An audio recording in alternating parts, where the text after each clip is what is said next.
ఇప్పుడు భిన్నాల సంకలనం వ్యవకలనం గురించి మనం నేర్చుకుందాం. ఇది ఒక వస్తువుని సమానంగా 4 భాగాలు చేసి దానిలో ఒక భాగం తీసుకుంటే ఇక్కడ గ్రీన్ కలర్ భాగము 1/4 అవుతుంది. అలాగే దానికి ఇంకొక 1/4 కలిపితే 2/4 అవుతుంది. ఈ 2/4 అనేది మనకు దేనికి సమానం అవుతుందో చూసినట్లయితే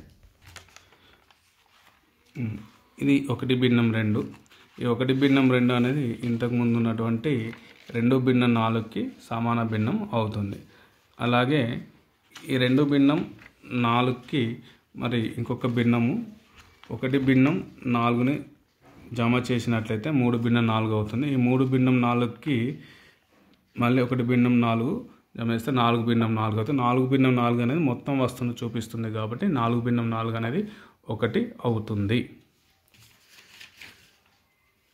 అలాగే 1/2 ప్లస్ 1/2 1/2 ప్లస్ 1/2 2/2 అవుతుంది. ఈ 2/2 అనేది కూడా 1కి సమానం అవుతుంది.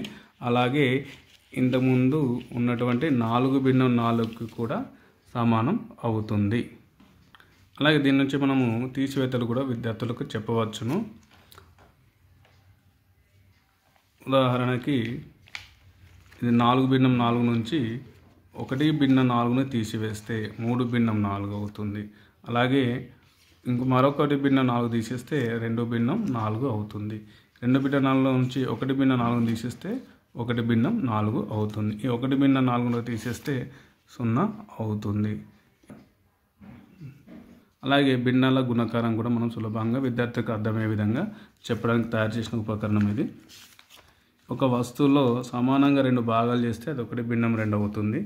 అలాగే అదే వస్తువుని సమానంగా 3 భాగాలు చేసి దాన్ని 2 తీసుకుంటే 2/3 అవుతుంది. ఇప్పుడు 2/3పై 1/2 ఉంచినట్లయితే మనకు వీటికి యొక్క ఉమ్మడి ప్రాంతం 1, 2 బై 1, 2, 3, 4, 5, 6 2/6 అనేది 1/2 మరియు 2/3 యొక్క లబ్ధం అవుతుంది.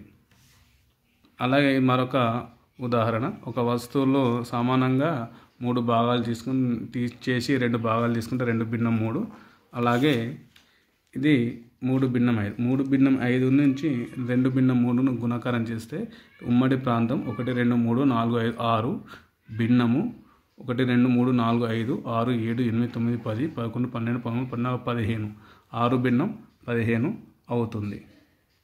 అలాగే మరొక ఉదాహరణ తీసుకుంటే ఈ భిన్నం 3/4 అలాగే ఈ భిన్నం 2/3 ఈ రెండింటి యొక్క లబ్ధము 2/3 ఇంటూ 3/4 ఉమ్మడి ప్రాంతం 6 భాగాలు మిగిలినవి 4 3 12 6/12 అనేది ఈ భిన్నాల యొక్క లబ్ధం అవుతుంది. అలాగే భిన్నాలను పోల్చడం, ఒక వస్తువులో సమానంగా 2 భాగాలు చేసినట్టయితే 1/2 అవుతుంది. 1/2లో మళ్ళీ చూస్తుంటే 1/4 భాగాలు చేస్తున్నాం ఇక్కడ.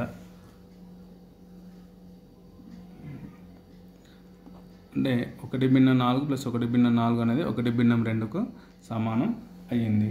అలాగే చేస్తుంటే 8 భాగాలు చేస్తే 1/8 ప్లస్ 1/8 ప్లస్ 1/8 ప్లస్ 1/8 4/8 అనేది 2/4 అలాగే 1/2కు సమానం అవుతుంది.